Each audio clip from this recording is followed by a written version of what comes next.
Hi Capricorns, I hope you're doing well. I'm Sunny. This is a collective message for some of you, so don't take it personal if it's not for you. I do say you when I do the read. It's just help me express the message without going back and forth on who I think is who, because I have no idea. I'm just going by the message I see.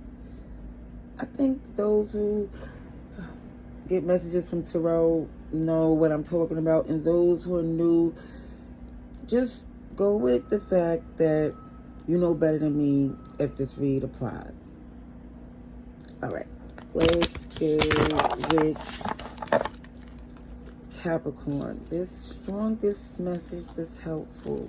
Now, the good thing is, if it resonates, there's a link in the description below to my other channel. We're going to pick up where this message leaves off. All right, so Capricorn.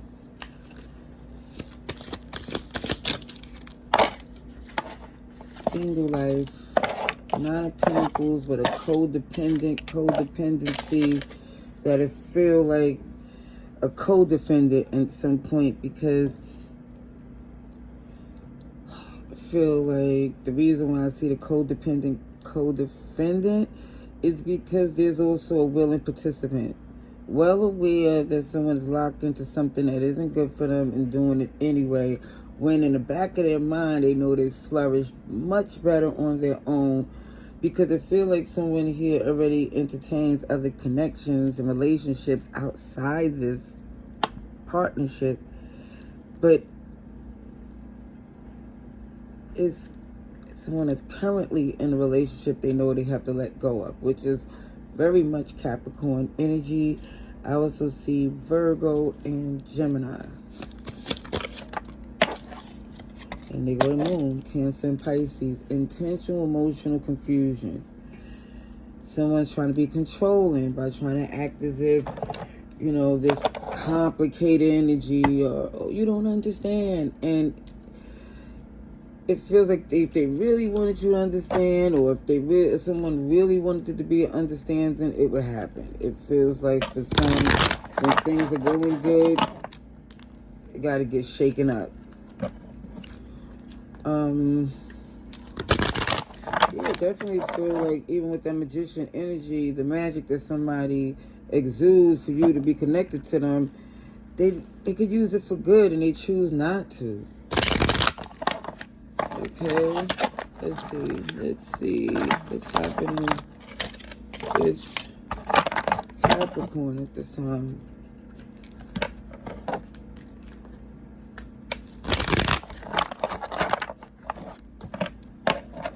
Alrighty, let's see.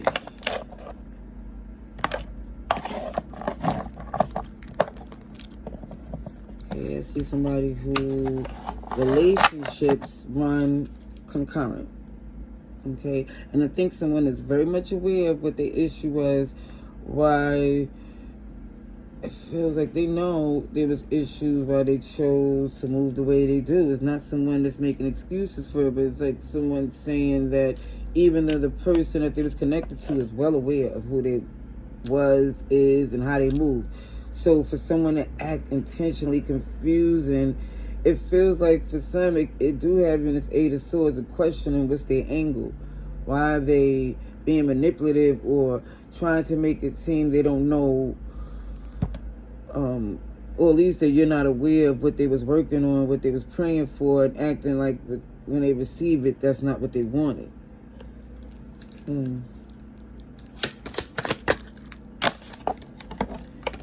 So with the King of Swords and the past energy, somebody here was thinking logically of reworking a connection that someone felt at first they wanted to end it. They wanted to stay in this, wanted to be in a single life, do what they want, owe no one no explanations. However, someone got locked in right back into this connection. I think for some, it was a normal, even if it was toxic, even if it was something here that kept someone together. I feel like the truth ain't in someone, but they yet still want to hold on to a connection. Even though, look at this, the Lovers is in reverse.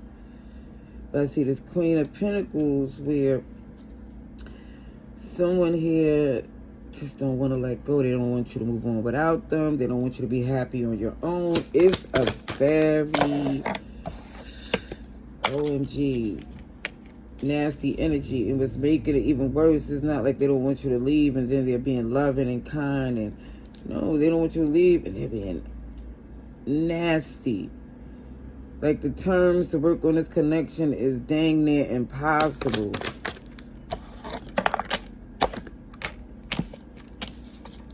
So the behavior is making this decision easy because it's so much deception and lies. Look, at Three of Swords keeps showing up, but this time they're not able to fool you.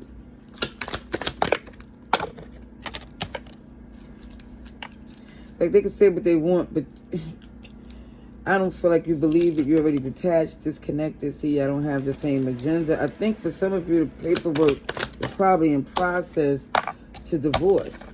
Yeah, time, temperance.